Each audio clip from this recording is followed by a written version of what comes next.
Into the next group of submitters, I would invite Frank Pipe from Karepa Holdings Limited to the table. Frank, good morning. Thank you for joining us. Good morning all. How are you? My name is Frank Pipe. I own a property on the corner of Ilam and Clyde Road. And there I run two businesses. One is called Frank's Liquor, wines, beer and spirits. I've had that for 27 years. And the other one is Missio Cafe, which I built on the site, and I've had that for 25 years, last month. Firstly, I come to say that I'm supportive of the Hospitality New Zealand Canterbury branch submission, which they will put to you with regard to the rates and looking at the hospitality trade, but I'll leave that to them to talk to you about that. When I was writing in support of their submission, I thought it was an opportunity to come and talk to the council. I have done so on local matters to the Fenton board, but not to the council as a whole. So I'll just run through a few of these things, and they're in relation to the hospitality trade, to the earthquake, the support, and that I think should be becoming to a local small business. So I've been in business for 27 years in this location, and we've come through earthquakes and now COVID.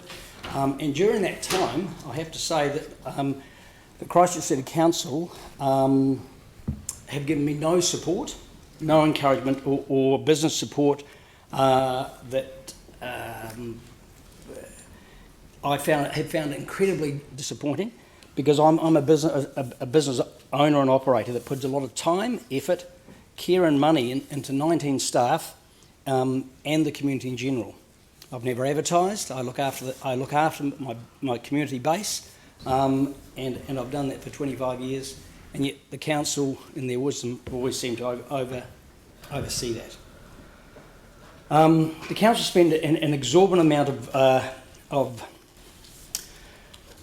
good feel-good money, as I call it, to boost the community and to promote charities.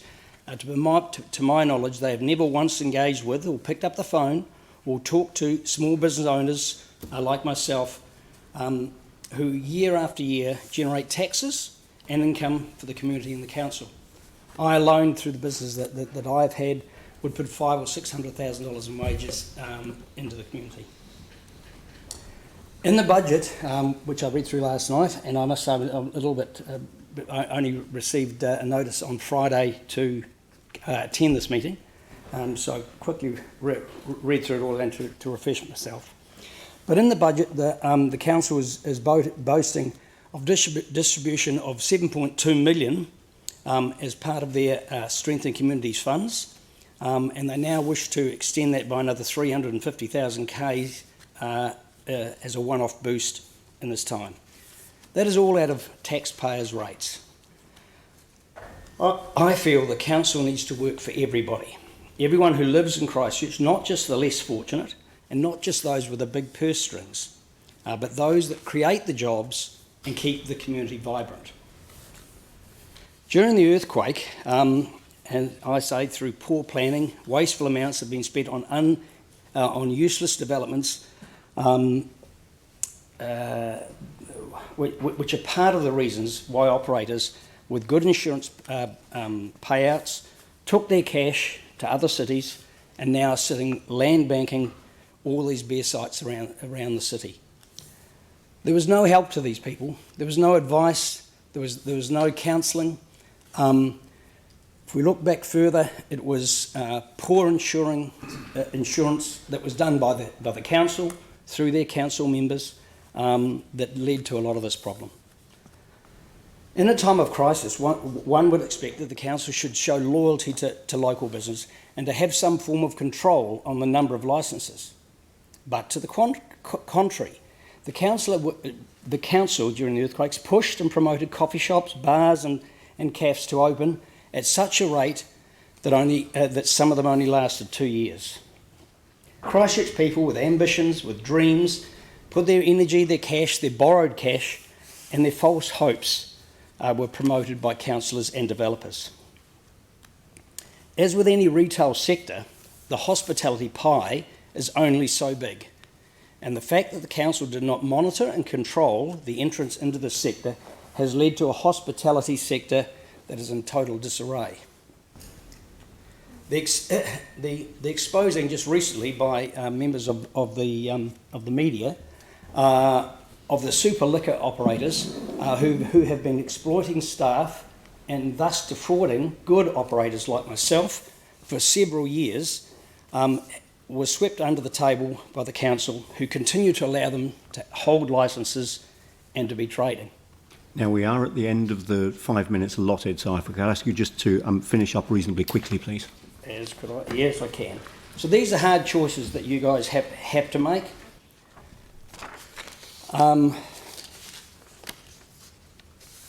I'll just do a couple of things. With the COVID, there's a lot of hurt happened in our time. There are businesses gone bust. People have laid off staff. People are working long hours, and unfortunately, some of them have had to close. I was disappointed to see that the Mayor and the Council did not take any wage reductions in the lockdown. I should think this showed lack of leadership at a time when many businesses were cutting staff. There's a whole things that needs to be done, but I would ask that the Council take time to reflect and correct the things that they have done. There should be accountability. They should be looking at the staff numbers and the waging. There should be why are water rates being charged on CVs and not on usage. Why does V-Base have a monopoly on function catering? It's hard enough in the hospitality trade. We are now well beyond the 5 minutes allotted, I'm afraid. Thank you. All right, but thank you very much indeed for the submission.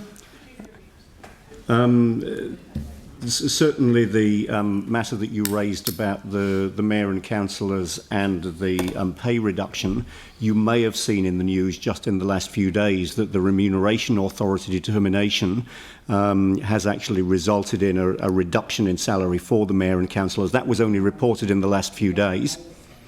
The remuneration for the Mayor and councillors, that was only reported in the last few days. You may not have seen it. No, I didn't see that. All right. And it's not our call. Yeah.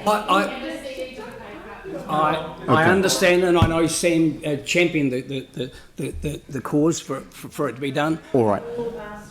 All right. Thank you very much indeed for the submission and for the points that you've made. Thank you.